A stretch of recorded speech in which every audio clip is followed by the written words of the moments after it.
సంగారెడ్డి జిల్లా కేంద్రంలో తెలంగాణ రక్షణ సేన టీఆర్ఎస్ ఆధ్వర్యంలో జెండా పండుగ కార్యక్రమాన్ని అత్యంత వైభవంగా నిర్వహించారు. ఈ కార్యక్రమానికి ముఖ్య అతిథిగా విచ్చేసిన కల్వకుంట్ల కవిత గారు పార్టీ జెండాను ఆవిష్కరించారు. ఈ సందర్భంగా సభలో ఆమె మాట్లాడుతూ సంగారెడ్డి జిల్లాకు గొప్ప చరిత్ర ఉందని, 1969 తెలంగాణ ఉద్యమానికి ఈ గడ్డే కేంద్ర బిందువుగా నిలిచిందని గుర్తు చేశారు. యువత ఉద్యమ చరిత్రను తెలుసుకోవాలని ఆమె పిలుపునిచ్చారు. ప్రజల శ్రేయస్సు కోసమే తెలంగాణ రక్షణ సేన పార్టీని స్థాపించామని, పేద మరియు మధ్యతరగతి ప్రజలకు ఉచిత విద్య, వైద్యం అందించడమే లక్ష్యమని తెలిపారు.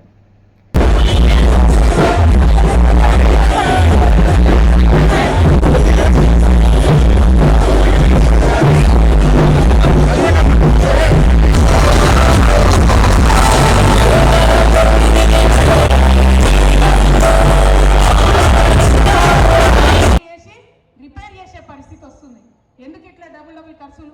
శ్రద్ధ లేని వ్యవహారం, శ్రద్ధ లేని పని, ప్రేమ లేని పని. అది మారాలంటే ఈ రాష్ట్రంలో మన ప్రాంతాన్ని ప్రేమించే కొత్త ప్రాంతీయ శక్తి రావాలి. కాబట్టే ఇవాళ తెలంగాణ రక్షణ సేన మీ ముందుకు వచ్చిందని చెప్పి సంగారెడ్డి జిల్లా ప్రజలందరికీ కూడా సవినయంగా నేను మనం చేస్తాను. ఇంకొక మాట, మీ సంగారెడ్డిలో రాజకీయం భలే మంచుకుంటుంది. ఆడ జగ్గారెడ్డి సాబ్ ఉంటాడు, ఇటు రఘునందన్ రావు ఉంటాడు, అట చింత ప్రభాకర్ గారు ఉంటారు, ఈ పక్క దామోదర్ రాజనరసింహ గారు ఉంటారు, ఆ పక్క హరీష్ రావు ఉంటారు. చూడడానికి వీళ్ళందరూ వేరే వేరే పార్టీలలో ఉంటారు, కానీ మొత్తం అంతా మ్యాచ్ ఫిక్సింగే. కంప్లీట్ కలిసి ఉంటారు అందరూ. కార్యకర్తల పరిస్థితి ఏంటంటే ఎవరి దగ్గరికి పోతే ఎవరికి మ్యాటర్ తెలుస్తుంది అర్థం కాని పరిస్థితి ఉంటుంది. కాబట్టి అటువంటి మ్యాచ్ ఫిక్సింగ్ రాజకీయాలు మానుకోవాలి. ఎందుకు మానుకోవాలంటున్నట్టే, జహీరాబాద్ డెవలప్ అవుతున్నది, కొంత ఎదుగుతున్నది. అక్కడ స్మార్ట్ సిటీ ప్రోగ్రామ్ తెచ్చుకున్నాం కష్టపడి. తర్వాత నిమ్స్ వచ్చింది, భూసేకరణ చేసింది, అక్కడ పరిశ్రమలు వస్తున్నాయి. ఇప్పుడు అక్కడ బుల్లెట్ ట్రైన్ ఇస్తామని కేంద్ర ప్రభుత్వం డిపిఆర్లో మొదలు చెప్పింది. మొన్న కొత్తగా వచ్చిన డిపిఆర్లో బుల్లెట్ ట్రైన్ లేదు. మరి ఇంత రఘునందన్ రావు నోరేసుకొని అన్నిటికీ వస్తూ ఉంటాడు కదా, ఏమై రఘునందన్ రావు గారు, ఎంపీ గారు, ఏమైంది డిపిఆర్లో బుల్లెట్ ట్రైన్ జైరాబాద్ రాకపోతే నీ నోటికి తాళం ఎందుకు పడ్డది? మరి ప్రతిపక్షాలు ఏమైనాయి? ఎందుకు ఇవాళ బీజేపీ నిలదీస్తలేరు? మ్యాచ్ ఫిక్సింగ్ రాజకీయాలతోని మన ప్రాంతానికి నష్టం జరుగుతుంటే చూస్తూ ఊరుకుంటే వేరే ఎవరైనా ఊరుకుంటారేమో, కానీ మేము మాత్రం ఊరుకోము. టీఆర్ఎస్ పార్టీ ఆధ్వర్యంలో ఖచ్చితంగా జహీరాబాద్లో బుల్లెట్ ట్రైన్ వచ్చేదాకా కూడా నిలదీస్తూనే ఉంటాం, కొట్లాడుతూనే ఉంటాం. అట్లనే పటాన్ చెరువుకు ఎంఎంటీఎస్ తెస్తామన్నారు ట్రైన్. ఎందుకంటే పటాన్ చెరువు వాళ్ళంతా పాపం హైదరాబాద్లో ఎక్కువ పని చేసుకుంటారు. ట్రైన్ వస్తే పేదవాళ్ళకి సౌకర్యంగా ఉంటుంది. వస్తుందంటారు, ఇండ్లు తీసుకుంటారు, పేదవాళ్ళని ఇంట్లోకి వెళ్ళి బయట వేస్తారు, కాంపన్సేషన్ ఇవ్వలేదు, ఇంతవరకు కూడా ట్రైన్ రాలేదు. మరి దానికి జవాబుదారు ఎవరు? అడిగేటోళ్ళు ఎవరు? పటాన్ చెరువు ఎమ్మెల్యే ఉంటే ఏ పార్టీలు ఉన్నాడో ఎవరికి తెలియదు. సంగారెడ్డిలో ఒక పార్టీ ఎమ్మెల్యే గెలుస్తాడు, ఇంకో పార్టీ వాళ్ళు ఇనాగ్రేషన్లు చేస్తారు. ఇక్కడ ఏం అర్థం కాదు. ఆందోళన మనకు మంత్రి పదవి వచ్చింది, రాక మంత్రి పదవి వచ్చింది ఆందోళనలో, కానీ ఆనందపడదామంటే వాళ్ళ బావమర్ది గారు సింగూరు కింద ఉన్న ఎఫ్టీఎల్ లోపల ఉన్న 200 ఎకరాల ల్యాండ్ మంత్రి గారి యొక్క బావమర్ది గారు కబ్జా పెడుతున్నారు. ఎవరు అడగరు? హరీష్ రావు గారు అడగరు, జగ్గారెడ్డి గారు అడగరు, ఏ పార్టీలో అడగరు. అందరు కలిసి ఏంటంటే ప్రజలకు ఇవ్వాల్సిన ఇయ్యరు, వాళ్ళు మాత్రం రాజకీయంగా ఎదుగుతారు, ఆర్థికంగా ఎదుగుతారు. ఈ రాజకీయం సంగారెడ్డిలో మారాల్సిందే. ఖచ్చితంగా సంగారెడ్డిలో ఒక కొత్త ఒరవడి సృష్టిస్తాం, మంచి రాజకీయానికి మార్గం వేస్తాం.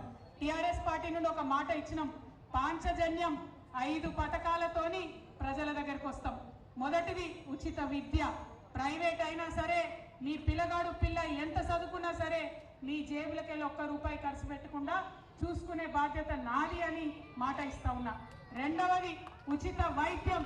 ఎన్ని లక్షలు ఖర్చు అయినా, ఎంత పెద్ద రోగం వచ్చినా మన తెలంగాణలో ఏ ప్రైవేట్ హాస్పిటల్కి మీరు పోయినా రాజాల లెక్క తీసుకుపోవాలి, వైద్యం చేయాలి, ఇంటికి పంపించాలి, మాట ఇస్తా ఉన్నాం. ఉచిత వైద్యం ఖచ్చితంగా ఇస్తాం. ఇక మూడవది వ్యవసాయం. ఇలా రైతన్నలు కల్లాల దగ్గర రైతులు కష్టాలు పడుతుంటే, గుండె ఆగిపోతుంటే అడిగేటటువంటి గుండె ధైర్యం ఏ ఒక్క నాయకుడు కూడా లేదు. చాలా ఇబ్బందులు పడుతున్నారు రైతులు. వారి ఇబ్బందులను తీర్చే విధంగా ముందుండి టీఆర్ఎస్ పార్టీ నాయకులం కొట్లాడతాం. రేపు మీ దయ వల్ల అధికారంలోకి వచ్చిన తర్వాత ప్రతి ఆఫీసులో, అది ఎంఆర్ఓ ఆఫీస్ అయినా కలెక్టర్ ఆఫీస్ అయినా, రైతుకు సపరేట్గా టేబుల్ ఉంటుంది, ఒక కౌంటర్ ఉంటుంది. అక్కడ పోయి సార్ మా వడ్లు కొంటలేరంటే జవాబుదారీగా ఉండేటటువంటి ప్రభుత్వం నడుస్తుందని కూడా మీకు తెలియజేస్తా ఉన్నా. ఇక 4వ అంశం మా యువ మిత్రులకు ఆడపిల్లలు మగపిల్లలు అందరూ చదువుకుంటున్నారు. ఇవాళ ఉద్యోగాలు చేసుకోలేని పరిస్థితి, వ్యాపారాలు పెట్టుకోలేని పరిస్థితి. మేము అధికారంలోకి రాగానే 4 లక్షల ఉద్యోగాలు ఒకటే నోటిఫికేషన్ మొదటి సంవత్సరమే ఇస్తామని హ్యాపీగా తెలియజేస్తున్నాం. అదేవిధంగా వ్యాపారాలు చేసుకోవాలనే పిల్లలకి 2 లక్షల నుంచి 20 కోట్ల వరకు కూడా బ్యాంకులతో సంబంధం లేకుండా డైరెక్ట్గా రుణం ప్రభుత్వం ఇస్తుంది. మీరు పెట్టుకునే వ్యాపారాలకు వెన్నుదన్నుగా మేము నిలుస్తామని సందర్భంగా తెలియజేస్తున్నాం. 5వది ఆఖరిది అతి ముఖ్యమైనది సామాజిక న్యాయ తెలంగాణ సాధించాలి. ఇవాళ తెలంగాణ వస్తే సబ్బండ వర్గాలకు అధికారం వస్తుంది అనుకున్నాం. ఎస్సీలకైనా ఎస్టీలకైనా బీసీలకైనా అవకాశాలు వస్తాయి అనుకున్నాం. కానీ ఆ పరిస్థితి కనబడతలేదు. కాబట్టి ఖచ్చితంగా ఇవాళ మా రాజకీయ పార్టీల్లో పదవులు చూసుకుంటే ఎస్సీ ఎస్టీ బీసీలకే పెద్ద పీట మేము వేస్తాం. రేపటి నాడు మా ప్రభుత్వంలో కూడా ఒక గుడి ఎట్లా కడతారో అట్లా శాసనానికి ఒక మండపం కట్టి ఇదిరా మా తెలంగాణ చరిత్ర అని సగర్వంగా అందరికీ కూడా చెప్పుకున్నాం. అందుకే అంటున్నా, సంగారెడ్డి అంటే ఆషామాషి కాదు. సంగారెడ్డి అంటే చాలా చరిత్ర ఉన్నటువంటి ప్రదేశం.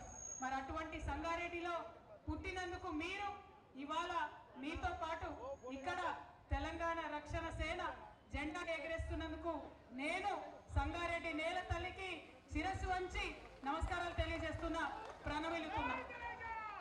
మరి ఇటువంటి సంగారెడ్డిలో పుట్టినటువంటి మనం ఎట్లా ఉండాలి? టైగర్ లెక్క ఉండాలి.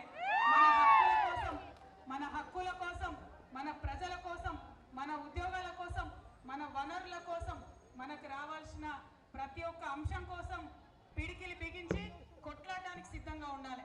మరి ఇవాళ అట్లా కొత్తగా మీతో పాటు కలిసి కొట్లాడతామని తెలంగాణ రక్షణ సేనను ముందుండి నడిపించడానికి మాజీ జిల్లా పరిషత్ చైర్మన్ గారు బాలయ్య గారు ఇవాళ ఇక్కడికి వచ్చినారు. వారు సంగారెడ్డి జిల్లా ఇన్ఛార్జిగా ఉన్నారు.